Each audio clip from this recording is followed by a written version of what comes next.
Guys, this is Kamlesh Verma and I welcome you all in Aurora IAS, and this is lecture number 2 of our international institutions, in which we are discussing the very important institution in terms of economics, that is WTO, which is at present a defunct institutions. ठीक है, तो कल हमने क्या discuss किया? सबसे पहले हमने जाना कि भाई इसकी जो एग्जिस्टेंस है वो ब्रेटन वुड अग्रीमेंट में आ जानी थी, बट नहीं आ पाती है। उसकी जगह डेवलप्ड कंट्री अपने आप में एक अग्रीमेंट करते हैं जिसको नाम देते हैं GATT, and that only consisted of goods. लेकिन उसकी बहुत सारी इश्यूज आ रही थी, ऊपर से साथ ही साथ जियोपॉलिटिक्स में चेंज आ रहा था। तो अल्टीमेटली 1995 में मराकाश ट्रीटी के द्वारा क्या आता है, WTO 1995 में एग्जिस्टेंस में आ जाता है, और India was one of the founding member of WTO। ठीक है, India was one of the founding member of WTO। इसके बाद we discuss some of the important facts about WTO, that WTO is a multi member body, और इसका जो purpose है वो सिर्फ और सिर्फ गुड्स नहीं है, इसका पर्पस जो है वो सर्विसेज भी है, मतलब इट ऑल्सो इंक्लूड सर्विसेज। ठीक है, इसके बाद इसका हेडक्वार्टर स्विट्जरलैंड में कहाँ? जेनेवा, इंपॉर्टेंट सिटी है, लोकेशन एक बार चेक कर लेना। इसके बाद चेयरमैन कौन है इसके? रॉबर्ट एजेनाडो। चेक कर लेना, अगर ये चेंज हो गए तो उनको भी चेंज कर लेना। सेम 164 मेंबर्स हैं, अगर ये भी चेंज हुआ तो इसको भी चेंज कर लेना। ठीक है, अब इसके बाद दो इंपॉर्टेंट बॉडीज निकल के आती हैं WTO की। एक है अपने पास मिनिस्ट्रियल कॉन्फ्रेंसेस। ठीक है, ministerial conference highest decision making body होती है। ठीक है, हाईएस्ट डिसीजन मेकिंग बॉडी होती है। जो भी बड़े बड़े इश्यूज होते हैं उस पर ये डिसीजन, मतलब ये बॉडी डिसीजन लेती है, और ये हर 2 साल में एक बार मिलती है, हर 2 ईयर्स में एक बार मिलती है। और वहीं दूसरी सबसे इंपॉर्टेंट बॉडी है इसकी, वो है डिसीजन मेकिंग बॉडी। ठीक है, डिस्प्यूट डिस्प्यूट रिजॉल्विंग बॉडी। ठीक है, इसका क्या काम होता है? देखो, इसमें इन टोटल 7 मेंबर्स होते हैं।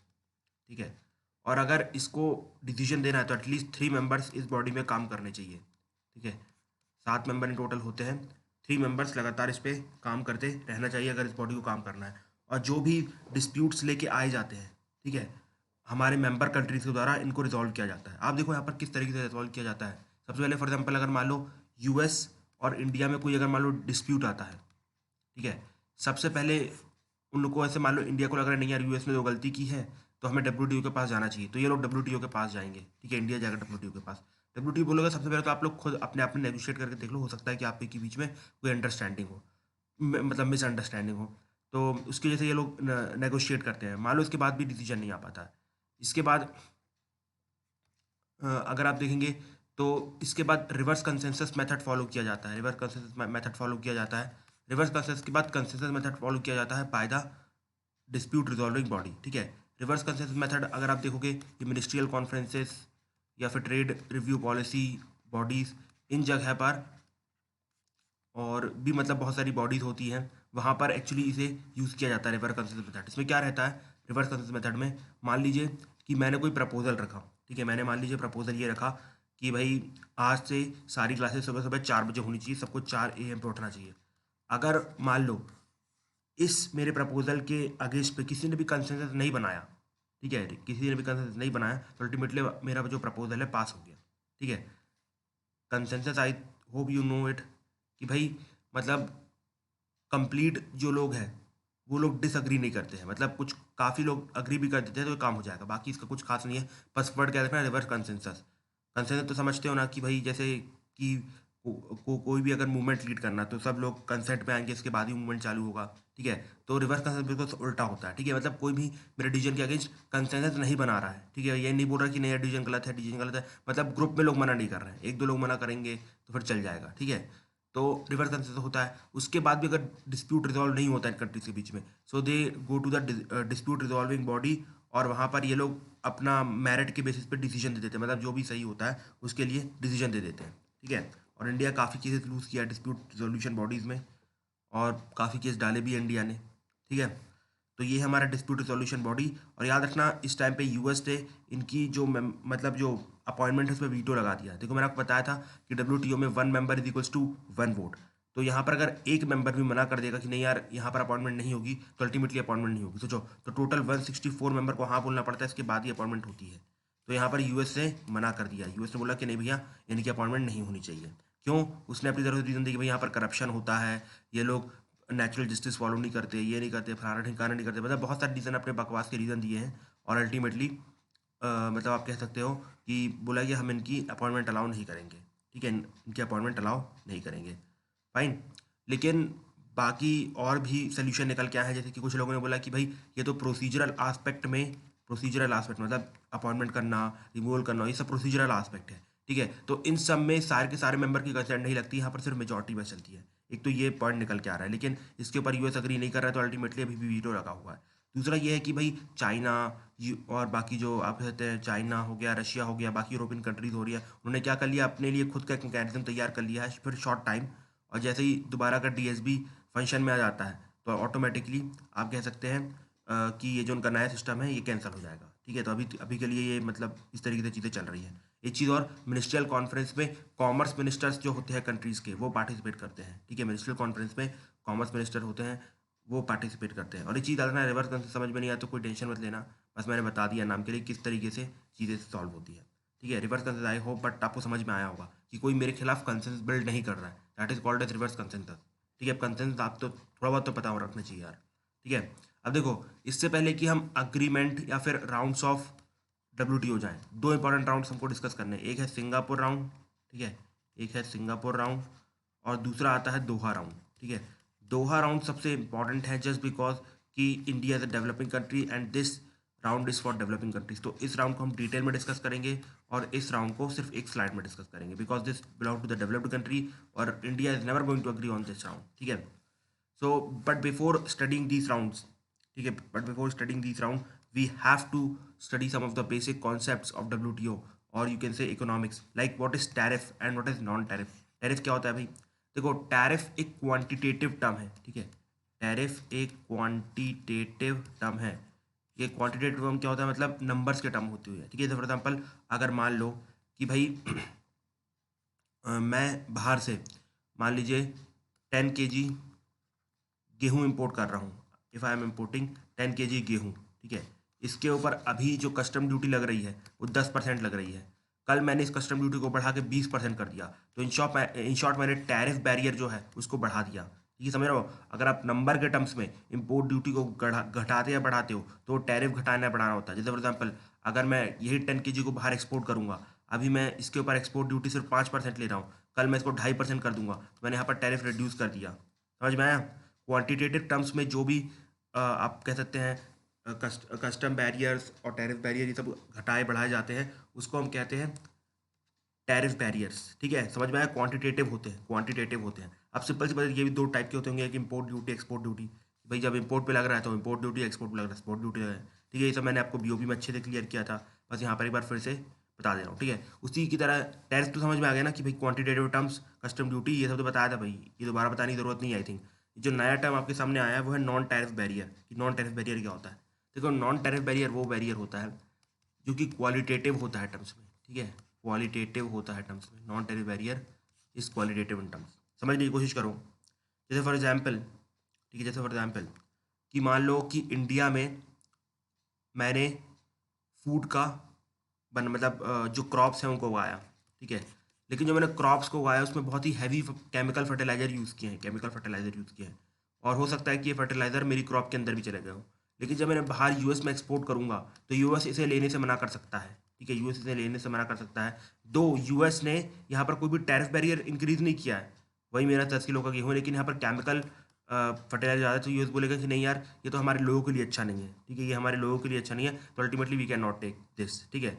इन द सेम वे कि भाई अगर हमने कोई भी चीज़ उगाई, जैसे मान लो यही क्रॉप उगाया है, तो उसमें हमने, आप कह सकते हैं, चाइल्ड लेबर का यूज़ किया, तो बोलेंगे नहीं नहीं आपने चाइल्ड लेबर का यूज़ किया है, तो उसलिए भी हम इस चीज़ को नहीं खरीदेंगे। जैसे फॉर एग्जाम्पल हमने इसमें बहुत सारा फर्टिलाइजर यूज़ किया है जिसकी वजह से एनवायरमेंट को बहुत सारा लॉस हुआ है, तो तब भी ये लोग खरीदने से इसको मना कर सकते हैं। तो अल्टीमेटली आई होप समझ रहे हैं, यहाँ पर मतलब क्वालिटेटिव चीज़ों से आपके प्रोडक्ट को रोकने की कोशिश की जा रही है, ठीक है। अगर आपके प्रोडक्ट में कोई भी खामियां देखी जाती है, not in quantitative terms but in qualitative terms, तो आपका प्रोडक्ट लेने से मना किया जा सकता है। इसको कहा जाता है नॉन टैरिफ बैरियर, ठीक है। समझ में आया कि जो टैरिफ बैरियर होता है वो क्वांटिटेटिव होता है, जिसमें सामने सामने दिखाई देता है कि भाई हम नंबर बढ़ा रहे हैं घटा रहे हैं। जैसे फॉर एग्जाम्पल हम यहाँ पर क्रॉप्स निकाल रहे थे अंदर, तो बोल दिया नहीं भाई अब 10% ड्यूटी नहीं 20% लगेगी, तो उसको हम बोलेंगे टैरिफ बैरियर। वहीं अगर दूसरी तरफ हम अगर ये सोशल क्लॉज यूज़ कर रहे हैं या एनवायरमेंटल क्लॉज यूज़ कर रहे हैं, तो इसको हम बोलेंगे non tariff barrier. Social clause में क्या एग्जाम्पल दिया, चाइल्ड लेबर का। इन्वायरमेंटल क्लॉज में already have given the major, और इसके बाद सैनिटरी मेजर्स, ठीक है, फाइटो सैनिटरी मेजर कि भैया ये जो आपके यहाँ जो भी प्रोडक्शन हुआ है वो सैनिटाइज मतलब सैनिटरी प्लेसेस पे नहीं हुआ है, मतलब जहाँ हुआ है वो गंदगी थी वहाँ प्लेसेस में, ठीक है। जैसे फॉर एग्जाम्पल अगर आप देखोगे जैसे बहुत सारी गलियाँ हैं, या चांदनी चौक साइड जाओगे, जूहू साइड जाओगे, काफ़ी जो लोग खाना बनाते हैं दो देर टेस्टी होता है, बट काफ़ी मतलब अनहाइजीनिक फूड होता है, समझ रहे हो ना। अगर ऐसी चीज़ें होंगी तो आप ये जो चीज़ें हैं खाने से मना कर सकते हो। इन द सेम वे ये लोग चीज़ें लेने से मना कर सकते हैं। ये लोग बोल सकते हैं कि भैया इससे हमारे लोगों को लॉस होगा, तो अल्टीमेटली ये लोग या तो सोशल क्लॉज लगा सकते हैं जैसे चाइल्ड लेबर, इन्वायरमेंटल क्लॉज लगा सकते हैं, या फिर फाइटोसैनिटरी क्लॉज लगा सकते हैं, फाइटोसैनिटरी क्लॉज लगा सकते हैं, ठीक है। तो इसे हम कहते हैं non tariff barrier. I think you are clear with the example and now you can differentiate between the tariff barrier and the non tariff barrier. Fine, okay. Now last two terms पढ़ते हैं, इसके बाद if time will be left so I will continue with the three foundation agreements of WTO, ठीक है। What is dumping, ठीक है। तो dumping और अच्छा आप बताओ कभी अगर आपने सुना हो कि डंपिंग के अपोजिट क्या टर्म्स ली जाती है। जैसे फॉर एग्जांपल अगर चाइना बोल या इंडिया बोल रहा है कि भैया चाइना ने तो, अगर इंडिया बोल रहा है चाइना ने तो क्या किया है, चाइना ने अपना प्रोडक्ट इंडिया में डंप कर दिया है, ठीक है। ये बोला कि चाइना ने अपना प्रोडक्ट इंडिया में डंप कर दिया, लेकिन भाई चाइना दूसरी तरफ बोलता है नहीं भैया हमने डंप नहीं किया है, हमने उसे कम दामों में बेचा है, कम दामों में बेचा है। तो दोनों में कोई डिफरेंस है, डंप करना कम दामों में बेचना, हाँ देयर इज अ डिफरेंस। देखो समझने की कोशिश करो, देखो होता क्या है कि भाई आपने कोई प्रोडक्ट की मैन्युफैक्चरिंग की, ठीक है, आपने कोई प्रोडक्ट की मैन्युफैक्चरिंग की, मान लो इंडिया और China is manufacturing, India and China is manufacturing a pen, ठीक है, एक पेन की हम दोनों मिलकर मैन्युफैक्चरिंग कर रहे हैं। यहाँ पर हमने देखा कि इंक का खर्चा 1 रुपये का हुआ, लीड का खर्चा 2 रुपये का हुआ, वो प्लास्टिक का खर्चा 3 रुपये का हुआ, तो अल्टीमेटली जो पेन बना वो कितने का बना, 3 + 2 5 और 1 6, 6 रुपये का पेन बना इंडिया में। सेम अगर आप देखो चाइना को भी भाई इंक 1 रुपये मिली, लेड 2 रुपये मिला, और इसके बाद प्लास्टिक 3 रुपये में मिला, तो अल्टीमेटली कितना उनका भी 6 रुपये हुआ, उनका भी 6 रुपये हुआ। अब दोनों को यहाँ पर अपना प्रॉफिट लगाना है, ठीक है, सिंपल सी बात है। तो प्राइस टू प्राइस थोड़ी ना बेचेंगे यार, अपनी लेबर को देना है, ये सब करना है, वो करना है, तो अल्टीमेटली यहाँ पर थोड़ा सा प्रॉफिट लगाओ। मान लो दोनों ने 4 4 रुपये का प्रॉफिट लगा दिया, ये पेन बन गया 10 रुपये का, ठीक है, ये पेन बन गया 10 रुपये का, इसमें भी लोगों ने भी 4 रुपये प्रॉफिट मान लिया। लेकिन अब चाइना को लग रहा है कि नहीं यार, मतलब अगर हमें थोड़ा सा इंडिया मार्केट को कैप्चर करना है, अगर हमें इंडियन मार्केट को कैप्चर करना है, तो अल्टीमेटली हमें जो प्रोडक्ट है थोड़ा सस्ता बेचना पड़ेगा। तो ये लोग क्या करते हैं, अपना प्रॉफिट मान लो 1 रुपये घटा दिया, ठीक है, तो ये 9 रुपये कर दिया। तब चाइना का पेन यहाँ पर 9 रुपये का बिक रहा है, ठीक है, और यहाँ इंडिया का पेन 10 रुपये का बिक रहा है, ठीक है। तो आप कौन सा प्रेफर करोगे, सिंपल सी बात है Chinese pen, just because it is cheap, ठीक है। उन सब में मत जाना Atmanirbhar Bharat, I am giving just example of economics, ठीक है, जो आप करोगे एक्चुअली में। तो यहाँ पर चाइना का 9 रुपये का पेन मिल रहा है, तो अल्टीमेटली आप ये खरीदना चालू कर दोगे, and it is not dumping, समझ में आया? ये डंपिंग नहीं है। लेकिन अगर मान लो कि चाइना यहाँ पर 9 रुपये है, ठीक है, अगर आप बताओ कम से कम ये कितना कर सकता है, कम से कम कितना कर सकता है, ये सिर्फ 4 रुपये हटा सकता है, अपना प्रॉफिट हटा सकता है, लेकिन रेट टू रेट बेचना पड़ेगा, ठीक है। मान लो यहाँ 6 रुपये का बेच रहा है, ठीक है, तो it is also not dumping, because इसमें प्रॉफिट रहा है, बोला भाई हमको प्रॉफिट नहीं चाहिए, मैं चाहता हूँ कि सामने से आराम से पहन जाए, मुझे कोई तकलीफ नहीं है, मान लो 6 रुपये कर दिया।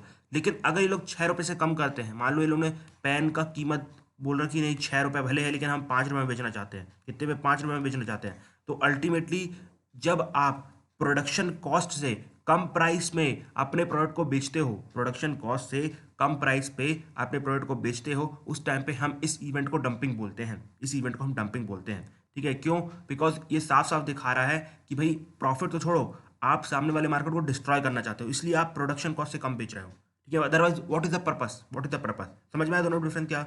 कम प्राइस में बेचना और डंपिंग इज क्वाइट डिफरेंट, ठीक है। जब आप प्रोडक्शन कॉस्ट से कम प्राइस में चीज़ों को बेचते हो, that is known as dumping. अगर आप अपना प्रॉफिट हल्का फुल्का जाने देते हो मार्केट को बनाने के लिए, तो ultimately that you can tell as the normal कि भैया हमने सिर्फ मार्केट स्ट्रैटेजी लगाई है। जैसे फॉर एग्जाम्पल जैसे जोमेटो वाले करते हैं शुरू शुरू में कि भाई जो प्रोडक्ट तो नहीं का है, ठीक है, बजट 100 ही रुपये का है, मान लो आप तंदूरी मंगाते हो, मान लो वो 300 रुपये की है, ठीक है, लेकिन हमने अपनी तरफ से 50% का डिस्काउंट दिया है, अप टू ₹100, तो ये 200 रुपये का आपको मिल जाएगा, ठीक है।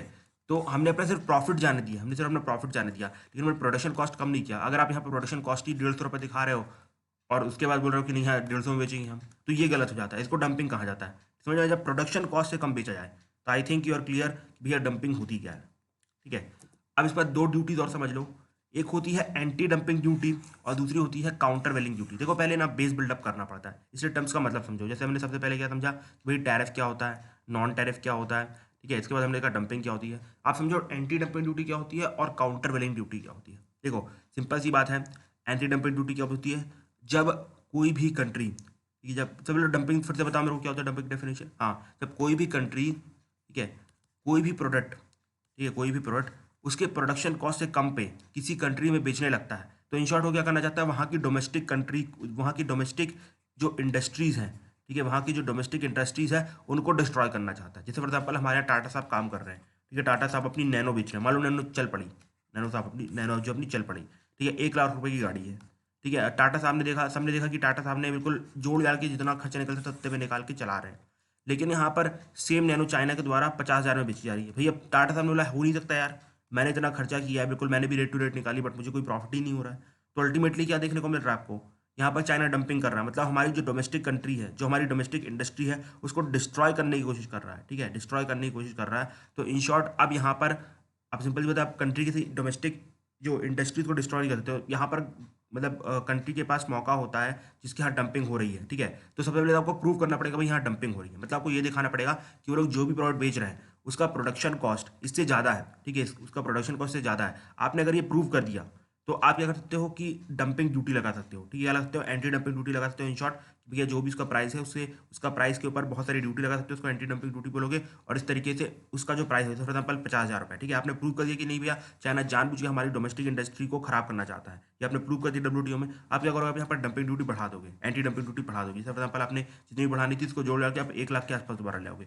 अब लोग कौन सा खरीदेंगे, टाटा साहब का कि चाइना का, बल्कि टाटा साहब का, बिकॉज टाटा साहब ट्रस्टेड पर्सन, ठीक है। तो इस तरीके से आप देखो कि किस तरीके से हम एंटी डंपिंग ड्यूटी से जो सामने वाली कंट्री हमारी डोमेस्टिक इंडस्ट्री को खराब करना चाहती है उसको हम रोक सकते हैं, ठीक है। इसको कहा जाता है एंटी डंपिंग ड्यूटी। तो I think you are clear with what is anti dumping duty, ठीक है, ओके ओके, गुड, ठीक है।